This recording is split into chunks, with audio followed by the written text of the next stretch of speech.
باپ کی بخشش کی دعائیں مانگ کر مغفرت طلب کرے گا تو رب فرمائے گا فرشتہ جا، اس کا بیٹا حافظ قرآن اپنے باپ کی بخشش کی دعا مانگ رہا ہے، اسی کا لخت جگر ایک حافظ قرآن ہے، وہ اپنے باپ کے لیے گر گرا رہا ہے، رو رہا ہے، اپنے باپ کی بخشش کی دعا مانگ رہا ہے۔ فرشتے جا، کشن پور کے قبرستان میں چلا جا، جو حافظ طیب کے والد گرامی آج قبر کے اندر سویا ہے، اس کا بیٹا اپنے باپ کی مغفرت کی دعائیں مانگ رہا ہے۔ جا فرشتہ جا، جنت سے بچھونا لے کر جا، جنت سے ہر ایک سر سامان لے کر جا اور ان کے باپ کے قبر میں جنتی بچھونا بچھا کر آ۔ تو یہ بیٹا ابھی ہاتھ اٹھا کر دعائی کرتا ہے، اس کا ہاتھ نیچے باغ میں آتا ہے، ان کے باپ کے قبر میں جنتی بچھونا پہلے بچھاتا ہے۔ تو یقیناً جب آپ اچھا نسل اور اچھا اولاد جب مانگے گا تو یقیناً وہی اولاد اپنے ماں باپ کے حق میں جب دعا مانگے گا تو رب کے بارگاہ میں باپ مانگے گا تو اچھا اولاد پائے گا، اور جب اچھا اولاد اس زمین کے اوپر میں رب کو راضی کر کے جب اپنے باپ کے حق میں دعا مانگے گا تو اس کا باپ جنتی بچھونا پائے گا۔ تو دوستو یہ ہمارے اعمال اسی کو کہا جاتا ہے، اور ہمارے پاس اگر اعمال اچھا ہے تو ٹھکانہ اچھا ہوگا۔ تو رب نے فرمایا منہا خلقناکم، فلاں جگہ کی فلاں قبرستان کی مٹی سے میں نے تیرے جسم کو تیار کیا، لیکن میرا بندہ سن، تیرا حشر کہاں ہوگا، تیرا ٹھکانہ کہاں ہوگا، تجھے معلوم ہے نہیں؟ وفیہا نعیدکم، جہاں جس جگہ کی جس قبرستان کی مٹی سے میں نے تیرے جسم کو تیار کیا ہے، موت تو ایک بہانہ ہے، موت تو ایک جھٹکا ہے، موت تو ایک ٹرانسفر ہونے کا کیا کہتے ہیں، یہ جو ہاتھ ہے، ارے موت جو ایک بہانہ لگائی جاتی ہے۔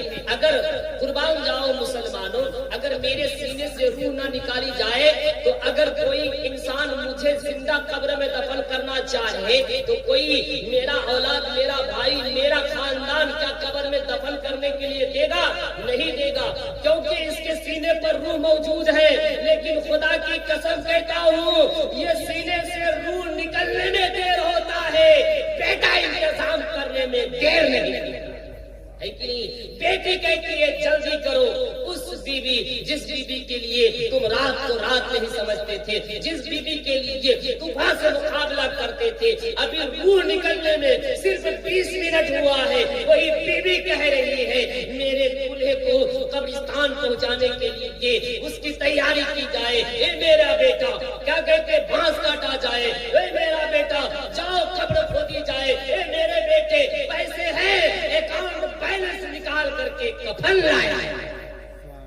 تو دوستو ہر ایک چیز کا انتظام شروع ہو جائے گا، لیکن دوستو حقیقت میں انسان مرتا نہیں، انسان مرتا نہیں، صرف ایک جگہ سے دوسرے جگہ ٹرانسفر ہوتا ہے۔ کیا کہو سبحان اللہ۔ عالم ارواح میں جو روح پیدا کیا گیا ہے وہ روح کی موت آئی نہیں، بلکہ عالم ارواح سے رب نے ہر ایک انسان کو عالم ارواح سے اس کی روح کو ٹرانسفر کر کے باپ کے ریڑھ میں بھیجا۔ مچل کے بولو سبحان اللہ۔ تواریخ میں آتا ہے کہ ہر انسان اپنے باپ کے ریڑھ میں 70 سال تک رہتا ہے۔ بول مچل کے سبحان اللہ، کتنا؟ 70 سال تک رہتا ہے۔ اور عالم ریڑھ یعنی باپ کے ریڑھ سے عالم رحم میں آتا ہے۔ عالم رحم یعنی ماں کا شکم ہے، ماں کے شکم میں 9 مہینہ 10 دن یا 10 مہینہ 10 دن تک رہتا ہے۔ پھر عالم رحم سے عالم دنیا میں بھیجتا ہے، تو روح وہاں بھی زندہ، عالم ارواح میں بھی زندہ ہے۔ جب باپ کے ریڑھ میں اسے ٹرانسفر کیا گیا وہاں بھی زندہ ہے، ماں کے رحم میں ڈالا گیا وہاں بھی زندہ ہے، اور جب ماں کے رحم سے اس دنیا میں آیا تو شکل انسانی میں زندہ ہے۔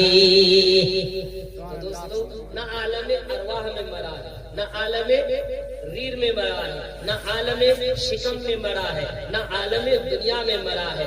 اب یہاں سے ادھر تک کوئی رکاوٹ نہیں ہوا، وہاں کوئی اسے گھاٹا نہیں ہوا، وہاں کوئی روکنے والا نہیں ہوا، لیکن عالم دنیا میں جب جسم کے ساتھ بھیجا تو یہاں بہت سارا رکاوٹ بن گیا ہے کہ نہیں؟ اسی رکاوٹ کو توڑنے کے لیے اللہ رب العزت نے موت کو پیدا کیا۔ کہو سبحان اللہ۔ تو موت کیا ہے؟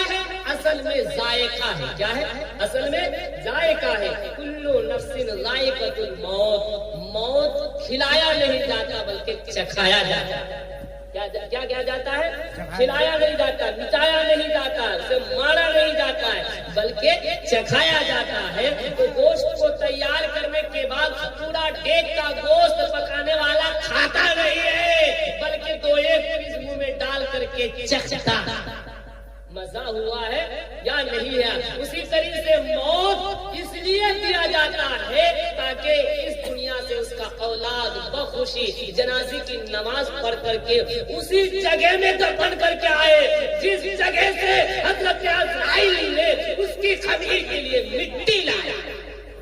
مچل کے بولو سبحان اللہ۔ جس جگہ سے حضرت عزرائیل نے اس کی خمیر کے لیے مٹی لے کر آیا ہے، منہا خلقناکم، فلاں جگہ فلانے جگہ کی فلاں قبرستان کی مٹی سے میں نے تیری خمیر تیار کیا اور تجھے زندگی عطا کر کے میں نے اس دنیا میں بھیجا۔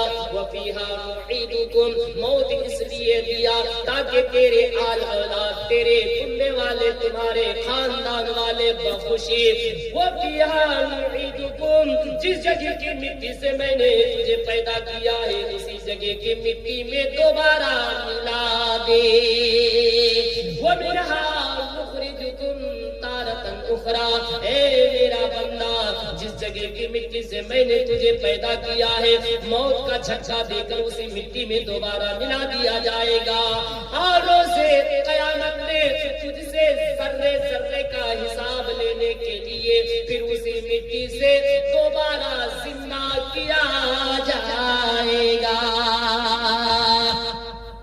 تو دوستو، جہاں کی مٹی سے ہمیں پیدا کیا گیا، موت کا جھٹکا دے کر، موت کا بہانہ دے کر کیا کہتے ہیں، ہمیں اسے مٹی میں ملا دیا جاتا ہے۔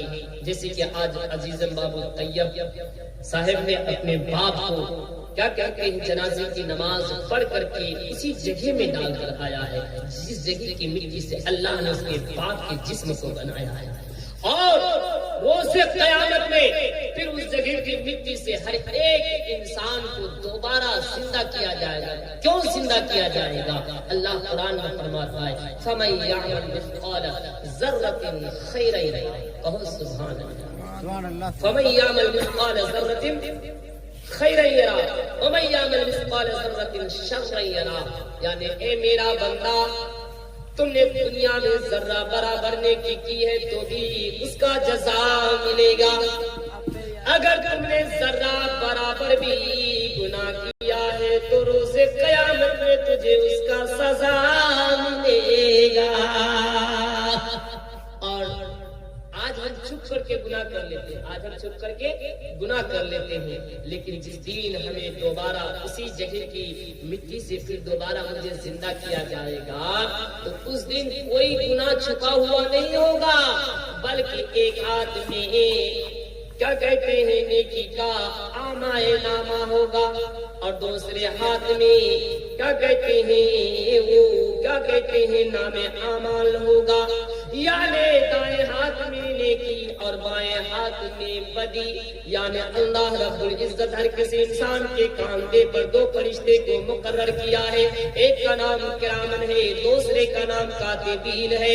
کرامن اچھا عمل لکھنے والا اور کاتبین بدی کا لکھنے والا ہے، لیکن میرا رب فرماتا ہے میرا بندہ سنو سنو، کرامن اس کا نام ہے کہ ایک انسان راستہ میں جا رہا ہے، ابھی 10 قدم دوری کے فاصلے پر ہے، راستے پر ایک بڑا پتھر نظر آ گیا، گمان کیا کہ میں اس جگہ جاؤں گا اور پتھر کو ہٹا کر سائڈ کر دوں گا، کیونکہ آنے جانے والے کو کوئی تکلیف نہ ہو۔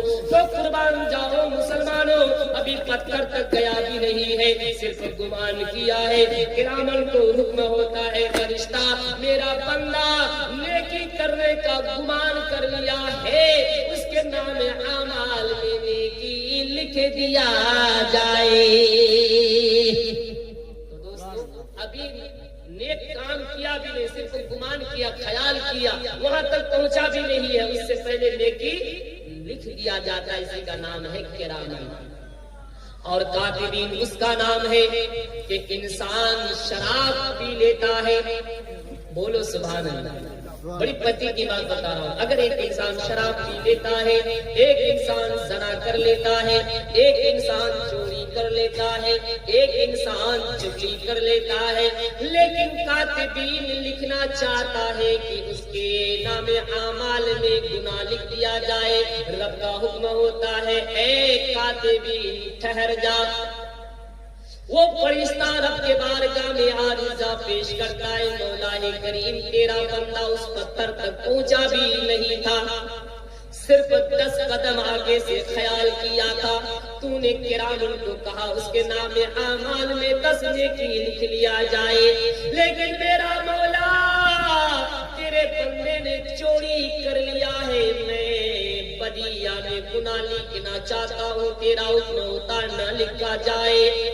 زنا کر لیتا ہے، تیرا حکم ہوتا ہے ابھی قلم نہ چلایا جائے۔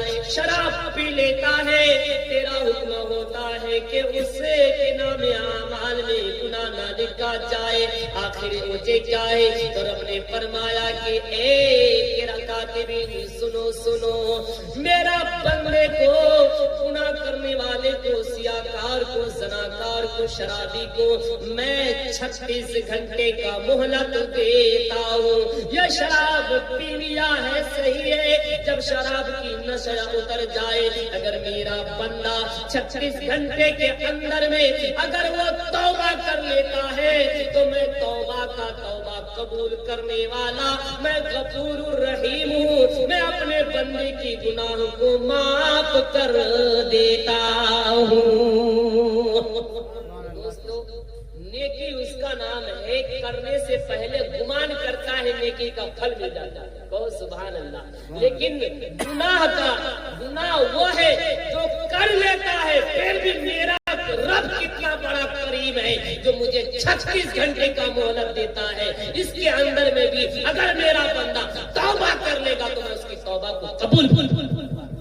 لیکن اتنا بڑا کرم کرنے کے باوجود بھی بندہ آج اپنے رب کو راضی کرنا نہیں چاہتا، لیکن نہیں۔ تو دوستو وہی نام اعمال تیرے ہاتھ میں ہوگا جب تجھے قبر سے اٹھایا جائے گا، تو دائیں ہاتھ میں نیکی کا نام اعمال ہوگا، بائیں ہاتھ میں بدی کا نام اعمال ہوگا۔ اس دن اپنے نام اعمال کو دیکھ کر تو خود گر گرائے گا، خود روئے گا اور خود تجھے اپنا ٹھکانہ نظر آ جائے گا۔ اگر تیرے نام اعمال میں نیکی زیادہ ہے، نیکی کا پلہ بھاری ہے تو یقیناً تو جنتی ہوگا، اگر بدی کا پلہ بھاری ہے تو یقیناً تو جہنم میں دھکیلا جائے گا۔ تو پتہ یہ چلا کہ کیا کہتے جنت یا جہنم کسی اور چیز کا نام نہیں ہے، بلکہ جنت اور جہنم ہمارے کردار، ہمارے کیریکٹر، ہمارے اعمال کا نام ہے۔ اگر اچھا اعمال ہے تو ٹھکانہ جنت میں ہوگا، اگر برا اعمال ہے تو ٹھکانہ جہنم۔ تو ہمارے کرتب کا نام، ہمارے کیریکٹر کا نام جنت ہے، ہمارے کیریکٹر کا نام جہنم ہے۔ تو اسی لیے ہر کسی بندہ مومنین کو اللہ نے فرمایا کہ ہم نے تجھے مسافر بنا کر کے اس دنیا میں بھیجا ہے، بس 2 دن کی زندگی عطا کی ہے، اسی زندگی کے اندر میں تم اپنے کیریکٹر کو سدھار لو، نہیں تو روز قیامت میں پھر یہ کام کرنے کا موقع نہیں ملے گا، یہ سمے نہیں ملے گا۔ ہم نے دنیا میں تجھے مسافر بنا کر بھیجا ہے، دنیا بسانے کے لیے نہیں، بس چند منٹ رہنے کے لیے، اور اس مسافرت کو طے کر کے پھر تجھے اسی جگہ میں آنا ہے جس جگہ سے ہم نے تیری سرشٹی کیا ہے، تجھے پیدا کیا ہے، تیری تخلیق کی ہے۔ تو وہ کیا ہے؟ کی تیاری کرنی ہے تو اللہ ہمیں آخرت کی تیاری کرنے کی توفیق و رفیق عطا فرمائے. کہیے آمین ثم آمین. وآخر دعوانا ان الحمد للہ رب العالمین. توبہ پڑھی استغفر اللہ ربی من کل ذنب واتوب الیہ.